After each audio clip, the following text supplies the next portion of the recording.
welcome back to the Try You channel, where we don't give a rectal thermometer what you had for brunch.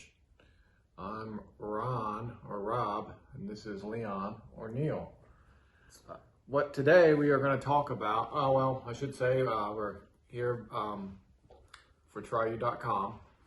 Go on for your top 10 list. We're talking about our top 10 movies of all time right now. You'll fill your top 10 movies, books, music, connect with other users, and you'll get the best recommendations on the web. I'll start with mine. I'm going to look through it. It's my top 10 list, and I still forget what order I have them in, and I could change the order easily, and you can do that, but I'll just go back through. 10 was In Bruges, 9, V for Vendetta, 8, Dead Man, 7, Royal Tenenbaums, 6, Fear and Loathing in Las Vegas, and that brings me to a Coen Brothers, which was hard, and I've been going through the Coen Brothers recently, and they're all so good. Oh Brother, Where Art Thou if I have to pick one, and I made myself pick one, this is it. I just recently watched Inside Llewyn Davis. I forgot how great that was, and then you watched. I got to shelf that. The man who wasn't. Is it The Man Who Wasn't There, right? I get that title. I recently watched that, Burn After so Reading. That's just funny. Great. I'm blanking. Not Fargo. Rambo. Yeah, First Blood. I did recently watch that.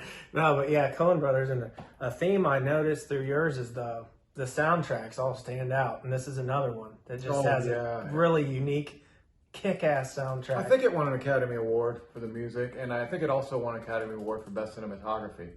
Oh yeah, that's killer. So yeah, and the Coen Brothers, I'm gonna have a hard time. I'm gonna make a list. I'm gonna have a hard time narrowing it down to my 10 favorite Coen Brothers films. I need to rewatch a few to solidify that, and that'll be coming soon. And if you guys have Coen Brothers films, come to tryu.com that you want to discuss or post. Please, and thank you. Yeah, and one of my favorite characters in all of cinema is Delmar. Tim Blake Nelson. He's so great, and he reminds me a little bit of a roommate at times when Micah, my old roommate, who lived with my cousin Seth and I in our 20s. But Delmar, the specific part is when they think Pete's a toad, and Delmar just yells, "What are we going to do?" Yeah. And Micah was outside on it wasn't really a balcony, but we climbed out of the window and we stood on the roof and drank 40s and or whatever we had, 40s lighter fluid. But he was out there, and he was getting Seth and I, my other roommate Seth, we were sitting there. We had just started drinking. Mike had probably been at it for about 3 hours. Nice. He's good. He's buzzing solid. So he stands. He's on the edge. I mean, he's looking over the edge of this, and Seth usually would. I mean, I wouldn't have been surprised if Seth would have walked over and just pushed him off. But Seth's like, "Hey, Micah, you're going to fall down and hurt yourself." And Micah just looks down and just yells, "Nonsense!" He doesn't move, but he never fell.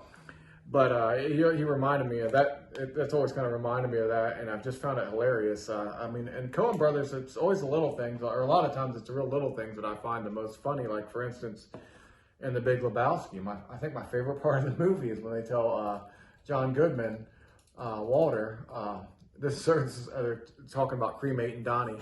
He's like, "Sir, this is our most modestly priced receptacle." And John Goodman just says, "God damn it."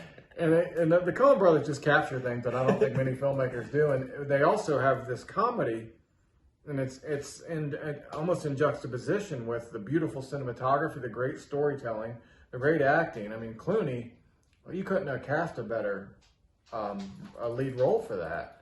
It's just brilliant. I could talk, on and on about anecdotes from the movie, but you just watch it. It's just so good, and every time you watch it, I think you get a little more out of it. And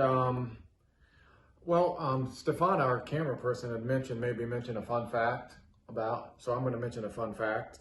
Now, see, if I would have brought that idea up, I think you would have shot me down. But well, since she brought it up, it's in. It doesn't sound like your kind of idea. You didn't even let me get my fun facts. Here. Now, there's way too much build up. Fun fact: my socks don't match. Right now. Okay. Was that fun? I thought, yeah. What'd you think? That's not bad. You thought they matched? I just remember when we were at your house the other day, was it your niece or your daughter that had non-matching socks on? My niece. You said, oh, I do that sometimes too. I was telling the truth. That's a fun fact. Yeah. That's a fun fact. I don't know if she meant to have a fun fact about the movie. So maybe that was about the movie. I misunderstood because I wrote down another fun fact. If you strike a match on a 24-ounce can of Steel Reserve, it'll cure hiccups and herpes. That's a fun fact. It's not related to the movie. She didn't specify. She just said a fun fact. And to My me, only those are really known fun cure facts. for the hiccups so far in my life have been a really good bong hit or a long makeout session. I like to slug myself really hard right in the chin. I like to do that anyways. But we can move on to your movie, I'll put some pressure on you while you're talking about your movies. Try to be coming up with a fun fact. A fun fact. Pretend it was your idea. It's hard not to just go off the Coen brothers though. I know, because you got me thinking. In what's the actor's name that you mentioned? That Tim Blake Nelson. Yeah, he's in the Buster Scruggs. Yeah, and that's one of my favorite scenes in all of film. He does it so well. And then the movie I was trying to remember that I recently watched is John Goodman and John Turturro when they're in the hotel in L.A. Barton Fink. Coen, yeah, Coen Brothers. It's gonna pretty high up there on mine. That was killer. It's a great film. I'm looking forward to seeing your top 10 Coen Brothers list. Oh, yeah, I gotta solidify that. It's gonna be rough. Well, I have one of theirs in my top 10, but it's not my number 5, which I'm going to go to now. So to recap these, and it gets me, really excited to go over the top 10 favorites. I want to rewatch them. Like horny? Some of them horny. Yeah. So my 10 was Natural Born Killers, 9, The Maltese Falcon, 8 was Apocalypse Now, 7 was Jaws, and 6 was The Empire Strikes Back. Okay. Number 5 for me, we're going Stanley Kubrick, 2001: A Space Odyssey. And just to kind of recap the way you and I chose to do our 10 list is one director, where I know you've said, I could have had like 10 Scorseses or Coen, but for Kubrick, for me, I thought about Full Metal Jacket. Mm-hmm. And then I recently watched The Shining again, because we've been doing our book adaptations. Yeah, that's the next one on my list. And man, that's so good. 2001: A Space Odyssey. The reason I ended up going with that one is because it. I don't know if this ever happens to you. If you're oh no, I know it does, because you said Mad Men. You haven't finished the last season because you don't want it to end. No, I don't. And that's what that movie was like for me. Not only did I not want it to end, it scared me into shutting it off, because I had some kind of flashback going on, not because of the visuals that I got from it, but the mental, just the time shifts from the evolution into space. Just kind of freaked me out and I did a lot of acid in high school, and it kind of, it hit me pretty hard. And the movie came out in '69, Stanley Kubrick. I highly recommend it, obviously, if you've never seen it. It's I know you like the soundtrack on that one as well. I love it. It's a lot of classical, and it's just, it's like out in space, it looks like the spaceships are dancing with the music at times, and there's so much when they're to be said about that movie. walking backwards and upside down, and going around in a circle, and the imagery. I bought the soundtrack on vinyl and I framed the cover just to hang it up, because it's everything about the imagery in that. Now here is a fun fact. That I think it's like 40 minutes into that movie until there's any dialogue. Yeah, that's crazy, and you're not bored, and it's like reading a difficult book. And when you get through it, you feel really good about it, but you have to be ready to think, and When the monolith first makes its appearance and they're jumping around and trying to figure out what to do with it, and then the bone gets thrown up into the air, and that transitions into when they're into space, that's just a huge punch in the gut right there. Yeah, that's a solid shot, isn't it? Yeah. There's just so much, that whole movie. It's like, about 3 hours and some of just just intensity.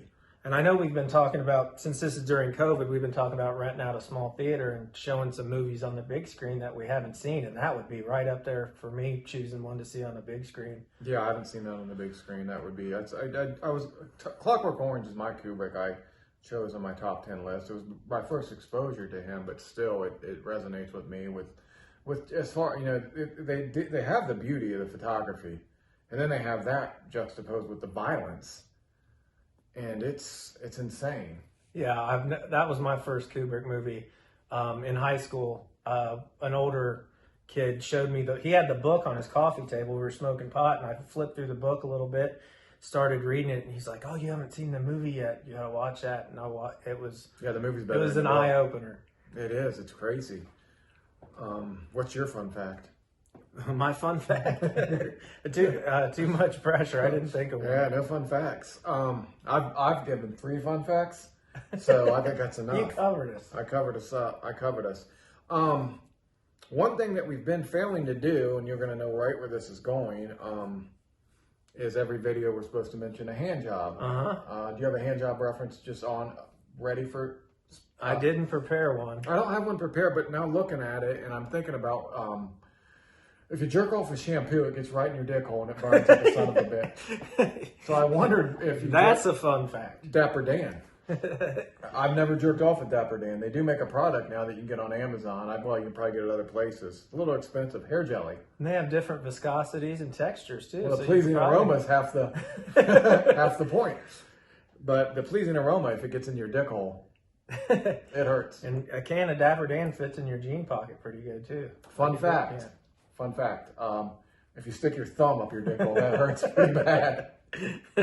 That's a fun fact. Another fun fact about thumbs and dick holes is if you're feeling really like romantic and you're by yourself and you're watching a romantic comedy, I'll say rom-com. Bridgerton. Oh yeah, if you're watching Bridgerton, which we'll speak about. So let's say you're getting romantic, you got some candles lit, you got out the oil, and you start giving yourself hand jobbing. Cover your dick hole and come back inside yourself, and just to feel more intimate, and it's good. I'd like to try that while getting boofed from behind. You can't do that by yourself. You wouldn't even need to be doing the self hand jobbing. I forgot when you started talking about being romantic. I forgot I was by myself. Well, if you're romantic by yourself, it's hard to come inside yourself. So that's where your thumb comes in. You gotta have good timing. So okay. Speaking of timing, I don't have timing for the next. I don't really. I think we. So the Dapper Dan though went with your movie. If nobody's seen that movie, they Dapper Dan, yeah, that's what Clooney wears. Yeah, he doesn't want fop, goddammit. He's a Dapper Dan man. That's one of my favorite lines from the film. Any Coen brothers I suggest watching, but Oh Brother Where Art Thou is at the top of my list for them, and number 5 on my all time. Go to Try You. Fill out your top 10 list. Connect with others. Hit the like button as far as I'm getting the okay from that. Yeah. Thanks for watching. See you later. Bye. Bye.